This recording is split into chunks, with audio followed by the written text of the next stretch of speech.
¿Qué tal? ¿Cómo están? Bienvenidos. Gracias por acompañarnos una vez más aquí en Protagonistas, este espacio que hemos habilitado en el canal Sama, el canal de la Universidad Nacional de San Juan, para conversar con hombres y mujeres que fueron y que son parte de la vida de la universidad pública. En el marco de los 50 años de la Universidad Nacional de San Juan, estamos dándonos este lujo de conversar con figuras destacadas de nuestra universidad. Hoy nos acompaña un destacado hombre en el ámbito académico de la Universidad de San Juan. Docente, investigador, innovador en su tiempo, impulsor de la creación de algunas unidades que hoy son parte de la institución educativa. Hoy recibimos en Protagonistas al doctor Juan Mariel Erotar. Hola Juan, gracias por acompañarnos. No, por favor, es un gusto.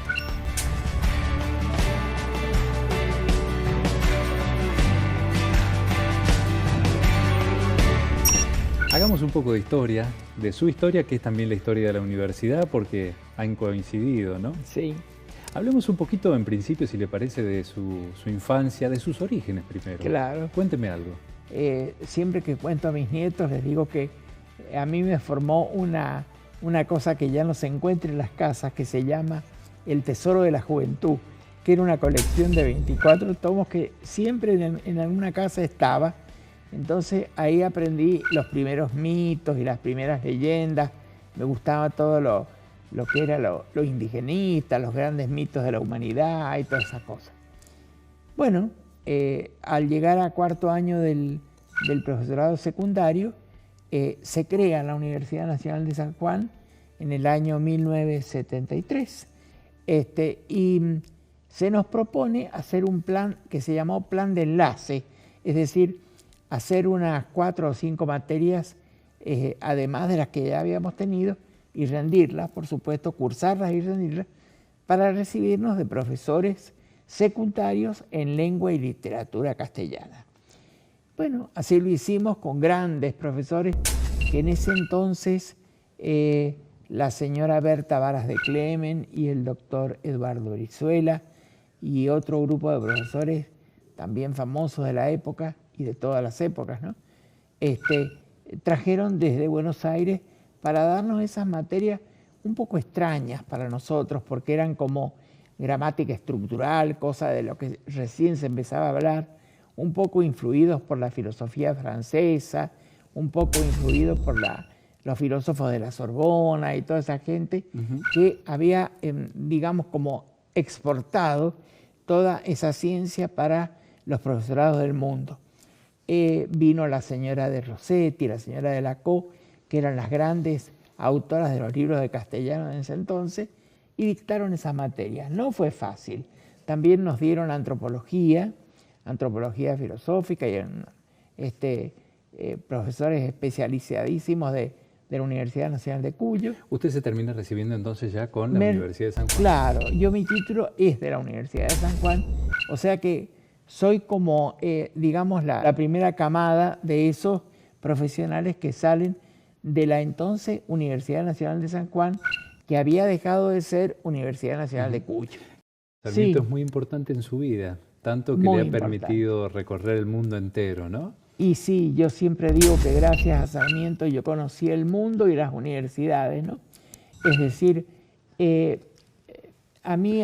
yo siempre escribí sobre Sarmiento, porque es un tema que me apasionó, que inclusive hasta mi tesis doctoral, que ha sido analizar 500 de las cartas que él le escribe a su hija, Ana Faustina.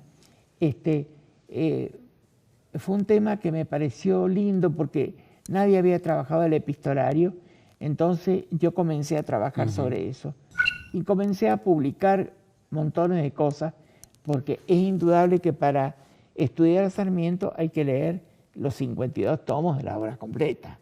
Entonces yo dediqué mi vida, más de 37 años, en seleccionar y en buscar dentro de esos 52 tomos qué temas me podrían a mí interesar. Dediqué mi vida a Sarmiento directamente, como buen profesor de literatura argentina que era en la facultad directamente. Y eso lo llevé al instituto. Y la gente de Europa empezó a conocerme por los artículos que yo mandaba, pero sin mi presencia. Entonces, se me declaró como... entré a trabajar en una revista de París que todavía existe y todavía sigue saliendo mi nombre, se llama CELSIRP, que es La Sorbonne, París 3, una revista dedicada a la literatura del Río de la Plata. Entonces, ahí estaba Monsieur Verdebois, que era el presidente de la Sorbona, del cual vino 5 veces a San Juan, me hice muy amigo de él, y me declararon como profesor visitante, profesor emérito de la Sorbona, y todos los viajes que yo he tenido por el mundo fueron subvencionados por esta institución. Por ejemplo, hacía falta un seminario para doctorados sobre Sarmiento en Alemania. Ahí está usted. Me elegían a mí. O 5 veces fuimos a Alemania, después 2 veces a España, 2 veces a Francia, 3 veces a Israel, luego a Egipto, estuve también en Atenas, estuve en Perú, en Chile. El entonces gobernador Gioja me designó para inaugurar la cátedra de Sarmiento en Chile, y luego inauguramos la cátedra en Jerusalén con el doctor Leo Seckman, que era especialista en temas argentinos. Permítame preguntarle, hablemos un poquito de Sarmiento. ¿Cómo no? De todo lo que estudió, ¿qué cosas rescataría hoy como poco conocidas de la vida de Domingo Faustino Sarmiento? Como poco conocida, yo saqué hace 2 años o 3, no recuerdo bien, por la legislatura provincial, cuando Sarmiento cumple los 150 años de presidente de la Nación, yo saqué un libro en donde analizo día por día los 4 años que estuvo como presidente. Es un libro interesante, no es demasiado aburrido, por lo que la gente puede pensar que es largo, no es largo, tiene 150 páginas también, siguiendo con esto de los 150 años, en el cual yo analizo la decencia, la claridad, la transparencia y el rendir cuentas de lo que él hizo día por día cuando era presidente. Gracias a él se terminó la fiebre amarilla en San Juan, porque mire usted, no existían baños en la República Argentina, entonces él trajo el inodoro para cada uno de los lugares de la Argentina. Colocó el telégrafo, colocó un cable que iba desde Buenos Aires, desde Puerto Madero, hasta Francia, un cable transoceánico con el cual estamos conectados con Europa gracias a él. Puso el telégrafo desde La Quiaca hasta Ushuaia, trazó los ferrocarriles, que después fueron destruidos, ¿no? Pero tanta cosa, y absolutamente, si él decía, yo hoy día gasté tanto dinero en hacer un puente, estaba la factura, el cheque, absolutamente todo. Eso está en las 52 horas de Sarmiento. Juan, y de la vida privada de Sarmiento, en esas cartas íntimas, ¿qué cosas le llamaron la atención? Me llamó la atención todo lo contrario a lo que la gente piensa. Es decir, a Sarmiento lo ven como un sátiro, con el sexo y con el amor de las mujeres permanentemente y todas esas cosas. Yo diría que sí, era un hombre normal que, bueno, le gustaba el género femenino, pero no era que todo el día estuviese haciendo ese tipo de cosas directamente. Me gustó el respeto que tenía por la mujer y la ambición permanente de darle lugar a la mujer que le corresponde en la sociedad, creando para ello la Escuela Santa Rosa de Lima, en donde no se le enseñaba a cocinar, cuidar niños, coser y bordar, sino que directamente se le enseñaba ciencias, letras, música, es decir, y sobre todo estar al lado del marido, no detrás, sino al lado, digamos, como trabajando codo a codo con el género masculino. Eso me pareció fantástico, seguramente debe ser por el respeto que él tenía por sus 4 hermanas y la madre. Claro. ¿No? Es curioso, ¿no? Porque en esta Argentina que todo lo discute, que todo está bajo sospecha, el mismo Sarmiento es puesto en un lugar donde es juzgado, descontextualizado de su tiempo. Por lo general los porteños hacen eso. Sí, sí, sí, ¿no? Sí. ¿Qué significa la distancia, ¿no? Sarmiento hoy, ¿qué cree usted? Yo creo que cada uno ve a la distancia lo que puede y también lo que ha entendido de los libros y cómo los ha entendido si es que los ha leído. Bueno, ese es un punto, ¿no? Se lo cuestiona mucho sin conocerlo. Sin conocerlo. Porque yo preguntaría a todos los que hablan mal de Sarmiento, ¿cuántos libros leyeron de Sarmiento? Y cómo se adentraron en esa alma y en esa vida tan especial sin llegar a hacer apología de Sarmiento, porque Sarmiento también tuvo muchos defectos como todos los tenemos, ¿no? Pero ¿cuánta gente lo entendió realmente en su época? Y como usted dice, con perspectiva histórica, porque también uno se tiene que alejar un poco. Somos un país tan joven, tenemos 200 y algo de años, que en realidad no tenemos mucha perspectiva histórica para, digamos, acuñar una figura eternamente. Es decir, a Sarmiento se lo tilda a lo mejor de autoritario, de mal genio, que era una persona totalmente adusta. Y no, directamente él lo que era blanco y lo que era negro. Los grises no entraban mucho en su vida. Y yo pienso que ese es el peligro, ¿no?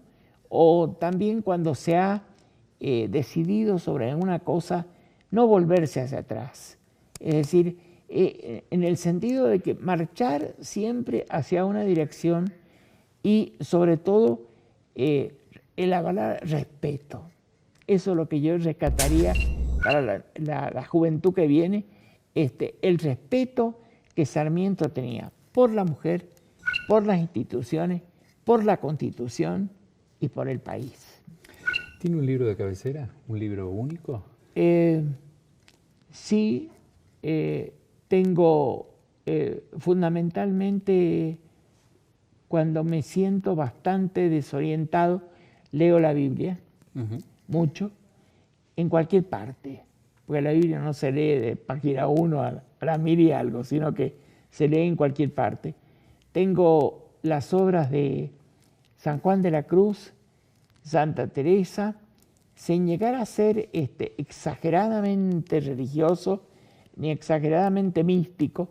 Me interesa mucho lo místico, pero me interesan mucho las religiones comparadas. Bien. Es decir, comparar qué pensaba la gente de Egipto frente a la gente de Grecia y qué pensaba la religión ortodoxa frente a la religión católica. Cuando tuve la suerte de hacer mi doctorado en Moscú, estuve 3 años haciendo el doctorado y como le digo, me especialicé justamente en eso, en la correspondencia sarmientina, pero no en realidad tanto hacia lo argentino, sino la parte espiritual y psicológica de lo que significa la comunicación. Es decir, cuando yo le escribo como emisor a un receptor algo, tengo ciertos artilugios. Entonces, ¿cómo ocupo yo el estilo para escribir para que ese mensaje que yo estoy dando a través de, en ese momento, solamente las cartas, porque no había fax, ni había celulares, ni esas cosas, es decir, cómo lo escrito va a llegar a la otra persona y qué efecto le va a producir eso al que lo reciba directamente, ¿no? Y tomé nada más que con la hija, porque me pareció más íntimo, más familiar. Yo lo titulé mi tesis como el epistolario de Sarmiento como texto de cultura, ¿no? Es decir, donde se habla de todo, pero se habla de todo para lo íntimo, para la hija. Porque tenía millones de opciones. Tenía, por ejemplo, todas las cartas con los presidentes, todas las cartas con los ¿Todo ese material está lo suficientemente estudiado? ¿Cómo? Si está lo suficientemente estudiado todo ese material que dejó Sarmiento.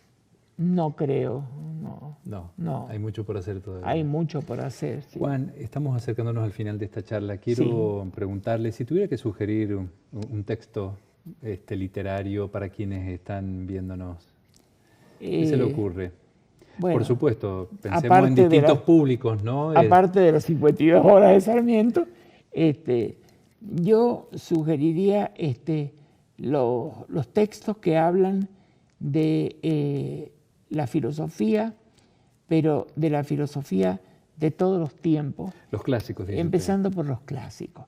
Es decir, es como lo que decían cuando estuve en Rusia, comprendí eso perfectamente. Yo dije, fui a la escuela de Kiev, donde es el lugar donde se enseña mejor a bailar clásico. Y yo dije, ¿por qué las chicas tienen los pies con sangre? Porque estaban bailando con puntas. Y, profesor, me dijeron, primero tienen que sacar la sangre hasta que se haga el callo. Después sacamos las zapatillas y ellas bailan descalzas en el escenario. Es decir, que para todo se requiere un esfuerzo. Entonces, yo diría que uno no puede bailar descalzo en la vida. Si usted no ha pasado antes leyendo, por ejemplo, no comprendió Platón y no comprendió Aristóteles y no comprendió todo eso, para llegar a Deleuze o para llegar a Genet o para llegar a tantos franceses que tenemos ahora que gozamos leyéndolos. Pero si no tenemos los clásicos, ¿de dónde salió todo eso? Esto es lo mismo, ¿no? Permítame hacerle una última pregunta. ¿Qué ha significado en su vida la Universidad Nacional de San Juan? Bueno, significó primero con ella mantener mi espíritu siempre abierto, siempre libre. Tuve la suerte de tener grandes profesores, que no todos lo tienen, ¿no? Pero yo tuve la suerte de tener a los creadores de la universidad como profesores, y aparte de eso teníamos mucha libertad, excepto estas cuestiones que comentamos de las dictaduras y de todas esas cosas. No se nos puso trabas para nada y pudimos hacer y estudiar lo que quisimos directamente. Además, como siempre, con mucho respeto, con mucha libertad, con mucha posibilidad de crecer. Porque cuando a la gente se le cortan las alas, es imposible que crezca. O cuando la universidad se convierte estrictamente en una universidad política y que no haya política universitaria, sino política, digamos, politiquerío, ¿no? Vamos muy mal. No es una universidad abierta. Y eso yo tuve la oportunidad, he trabajado, como le digo, en la Hebrea de Jerusalén, he trabajado en la Sorbona, he trabajado en, ¿qué otra universidad puede ser así como importante? En Salamanca, y uno se da cuenta de que lo importante de la universidad es justamente la diversidad de pensamientos y la posibilidad de la libertad para elegir. Doctor Juan Mariel, gracias por aceptar la invitación. No, al contrario, el agradecido soy yo. Muchas gracias. Gracias.